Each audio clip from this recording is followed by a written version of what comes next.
लोक जनशक्ति पार्टी को कमजोर करने का, बदनाम करने का और विवादित एक पार्टी बनाने का एक बहुत बड़ा षड्यंत्र है, जिसको पूरी देश की जनता ने देख लिया है। ये तो एक समझिए कि साजिश हुई है, षड्यंत्र हुआ है राज्य सरकार के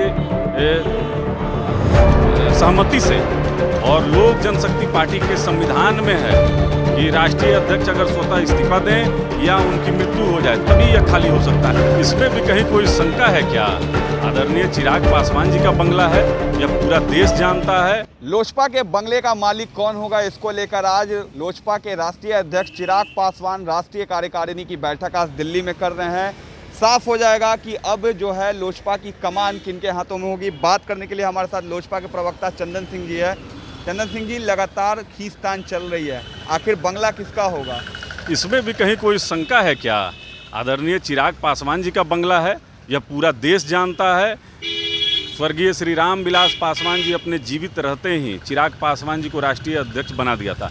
और लोक जनशक्ति पार्टी के संविधान में है कि राष्ट्रीय अध्यक्ष अगर स्वतः इस्तीफा दें या उनकी मृत्यु हो जाए तभी यह खाली हो सकता है। ये तो एक समझिए कि साजिश हुई है, षड्यंत्र हुआ है राज्य सरकार के सहमति से।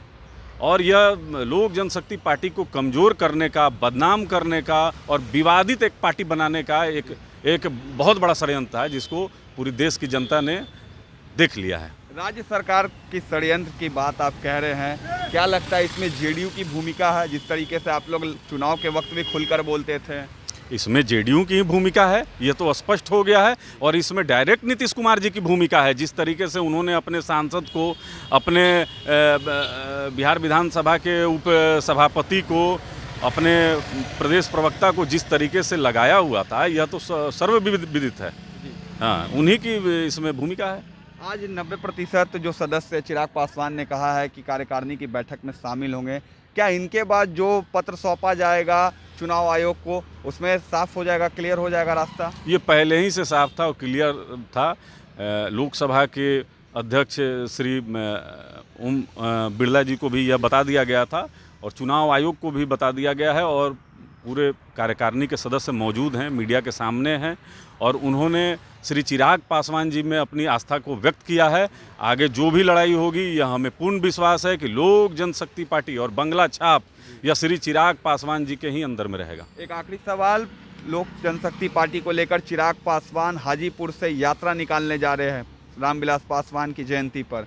क्या लग रहा है इस यात्रा के बाद जो सियासी बवाल चल रहा था लोजपा में, वो समाप्त होगा और लोजपा फिर से आगे बढ़ेगी?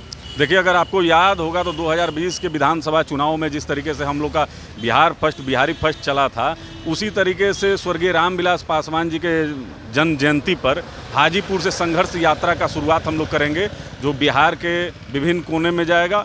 और हम लोग जनता के बीच संवाद करेंगे, अपनी बात को रखेंगे, उनकी बात को सुनेंगे और उनको बताएंगे कि किस तरीके से षड्यंत्र करके पार्टी को तोड़ने का काम किया गया है। व्यक्तिगत महत्वाकांक्षा और मंत्री बनने के लोभ लालच में पार्टी को बदनाम किया गया है। साफ तौर से मंत्री बनने की लालच में पार्टी को बदनाम करने की बात लोजपा के प्रवक्ता चंदन सिंह कह रहे हैं। जिस तरीके से लगातार बीते दिनों जो लोजपा में बवाल चल रहा है, अब वो बवाल कहां आकर थमेगा, ये आज जो कार्यकारिणी की बैठक बुलाई गई है, इसके बाद करीब रास्ता साफ होते नजर आएगा। अब देखना है कि राष्ट्रीय अध्यक्ष की जो कुर्सी है चिराग पासवान के पास बचती है या नहीं। फिलहाल के लिए आप बने रहें न्यूज़ भारत वर्ष के साथ।